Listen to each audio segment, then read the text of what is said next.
আজ পলাশীতে কৃষি বিলের সমর্থনে বিজেপি দলের পক্ষ থেকে এক মিছিলের আয়োজন করা হয়। মিছিলে নেতৃত্ব দেন নদিয়া বিজেপি দলের আহ্বায়ক মেহফুজা খাতুন, জেলা যুব মোর্চার সভাপতি শ্রী সৈকত সরকার সহ জেলা ও এলাকার স্থানীয় নেতৃবৃন্দ। এই মিছিলে কয়েক কর্মীরা পা মেলান।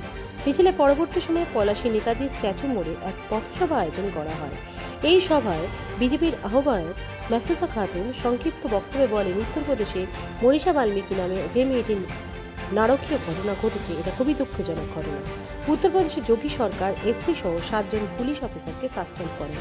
এই ঘটনার পরিপ্রেক্ষিতে এই রাজ্যের মুখ্যমন্ত্রী মাননীয় মমতা ব্যানার্জিকে স্মরণ করিয়ে দিতে চান যে পূর্বে এই রাজ্যের বিভিন্ন স্থানে ধর্ষিতার কাহিনী, পূর্বে যারা ধর্ষণ করেছে তাদের সঠিক সাজা কারো হয়নি বলে মনে করেন। তিনি আরও বলেন যে পলাশী একটি ঐতিহাসিক স্থান। এই স্থানে কৃষকের একটি বড় শিল্প পলাশী সুগার মিল ভগ্ন অবস্থায় পড়ে রয়েছে। আগামীতে আমাদের সরকার নির্বাচিত হলে আমাদের দলের রাজ্য সভাপতি দিলীপ ঘোষের সহযোগিতায় মাননীয় প্রধানমন্ত্রীর কাছে এর বার্তা পৌঁছে দেবেন বলে জানিয়েছেন। আজকের মূলত অনুষ্ঠান হচ্ছে আমাদের মাননীয় প্রধানমন্ত্রী নরেন্দ্র দামোদর দাস মোদীজি এবং আমাদের দেশের কৃষিমন্ত্রী কৃষকদের সুরক্ষা আইন পাশ করিয়েছে। লোকসভায় এবং বিধানসভায় কৃষক সুরক্ষা বিলটা পাশ হয়েছে, সেটা রাষ্ট্রপতির সইয়ে গত 26 তারিখে আইনে পর্যবেসিত হয়েছে। এই কৃষক সুরক্ষা আইনের সুফল নিয়ে কৃষকরা আজকে এখানে মিছিল করছে। পাশে যে মেয়েটা ধর্ষিতা হয়েছে, এটা অত্যন্ত দুঃখজনক ঘটনা এবং অত্যন্ত বেদনাদায়ক ঘটনা। ধর্ষিত হবার পর তিনি মারা গেছেন, পৃথিবীতে নেই। এবং এটা বিষয় সেটা হচ্ছে মুখ্যমন্ত্রী মিছিল করেছে। গতকাল যে মিছিল করেছেন বিড়লা প্ল্যানেটোরিয়াম থেকে গান্ধী মূর্তির পাদদেশে 4 কিলোমিটার। আমি মুখ্যমন্ত্রীকে বিনীতভাবে বলতে চাই যে আপনি রাজ্যের স্বরাষ্ট্রমন্ত্রী, আপনি রাজ্যের মুখ্যমন্ত্রী, এবং আপনি যখন মিছিল করছেন আপনার ওই মিছিলের যাত্রাপথে কিন্তু পার্ক স্ট্রিটটা পড়েছিল। আপনি কি পার্ক স্ট্রিটে দাঁড়িয়ে সুজেট জর্ডন যখন ধর্ষিত হয়েছিলেন 2012 সালের মার্চ মাসে, তখন এই মুখ্যমন্ত্রী ওখানে দাঁড়িয়ে বলেছিল যে এটা হচ্ছে ছোট ঘটনা, সাজানো ঘটনা, তার সরকারকে মেলাইন করার জন্য বলা হচ্ছে। এবং তৎকালীন জয়েন্ট কন্ট্রোল কমিশনের জয়েন্ট কমিশনার যিনি হচ্ছেন দময়ন্তী সেন এই ঘটনার তদন্তভার হাতে নিয়ে তিনি তদন্ত করে, নিরপেক্ষ তদন্ত করে প্রমাণ করিয়েছিলেন যে সুজেট জর্ডন 2012 সালে পার্ক স্ট্রিট গণধর্ষিত হয়েছিলেন তিনি। অথচ মুখ্যমন্ত্রী সেই সময় রয়টার্সে দাঁড়িয়ে বলেছিলেন যে এটা সাজানো ঘটনা, আদৌ ঘটনা ঘটেনি।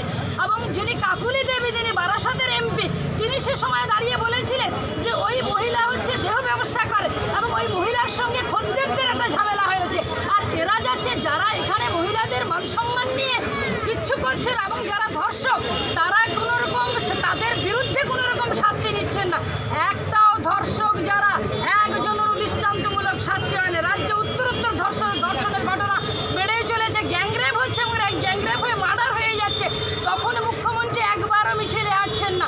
আপনাদের মনে আছে কামদুনির ঘটনা, কাকদ্বীপের ঘটনা, পার্ক স্ট্রিটের ঘটনা, কাটোয়ার ঘটনা, সম্প্রতি জলপাইগুড়ির ঘটনা, চোপড়ার ঘটনা, বালুরঘাটের ঘটনা, মালদার ঘটনা এবং হচ্ছে মেদিনীপুরের ঘটনা। অসংখ্য ঘটনা আছে, এখানে বলতে গেলে কয়েক ঘন্টা সময় লেগে যাবে।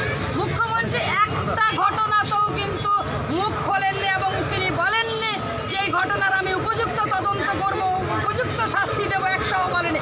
এমনকি যে জেলায় দাঁড়িয়ে আমরা আজকে কালীগঞ্জ বিধানসভাতে পলাশীতে আমরা এখানে যে কৃষক সুরক্ষা মিছিল করলাম, এখান থেকে মাত্র কয়েক কিলোমিটার দূরে রানাঘাটের কনভেন্টের একজন সন্ন্যাসিনী, 75 বছর বয়স ওনার, উনি যখন 2015 সালের 13ই মার্চ গভীর রাতে উনার কনভেন্টে উনি গণধর্ষিতা হলেন। গণধর্ষিত হওয়ার পরে মুখ্যমন্ত্রী এই ব্যাপারে একটা কথাও বললেন না, মুখে লিকোপ্লাস সেটেছিলেন। এবং সন্ন্যাসিনী যিনি বিয়ে করেননি, যিনি সমাজের গরিব, সমাজের দরিদ্রের কর্ণকুটিরে শিক্ষার আলো পৌঁছে দেওয়ার জন্য তার গোটা জীবনটাকে তিনি নিরলসভাবে চালিয়েছিলেন। এবং জীবনের পড়ন্ত বেলা একজন সন্ন্যাসিনী 75 বছর বয়স্কা যে রাজ্যে গণধর্ষিত হন, গণধর্ষিত হওয়ার পরে সন্ন্যাসিনী লজ্জায়, মনের দুঃখে, ক্ষোভে, যন্ত্রণায় তিনি পরের দিন 14 মার্চ সূর্যোদয় হবার আগে সন্ন্যাসিনী অজ্ঞাতবাসে চলে গেছেন। আজও সন্ন্যাসিনী কোথায় আছে আমরা কেউ জানি না। একজন মহিলা মুখ্যমন্ত্রী হয়ে যারা ধর্ষিতা হচ্ছেন তাদের চোখ পাশে দাঁড়াবার প্রয়োজন অনুভব করছেন না। তিনি ধর্ষিতাদের পরিবারে দাঁড়াচ্ছেন না, ধর্ষিতার পক্ষে তিনি দাঁড়াচ্ছেন না ন্যায় বিচার পাইয়ে দেওয়ার জন্য। মুখ্যমন্ত্রী ধর্ষকদের পাশে দাঁড়াচ্ছেন।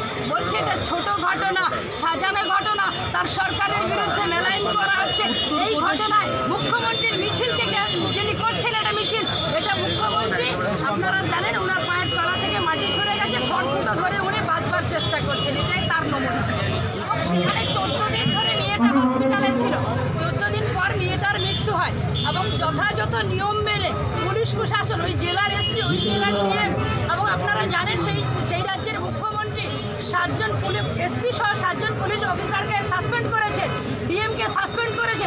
ওই আমাদের রাজ্যের মুখ্যমন্ত্রী কামদুনিতে কত বড় ঘটনা ঘটলো, 2013 সালের 6 জুন ঘটনা ঘটেছিল কামদুনি, নৃশংসতম ঘটনা।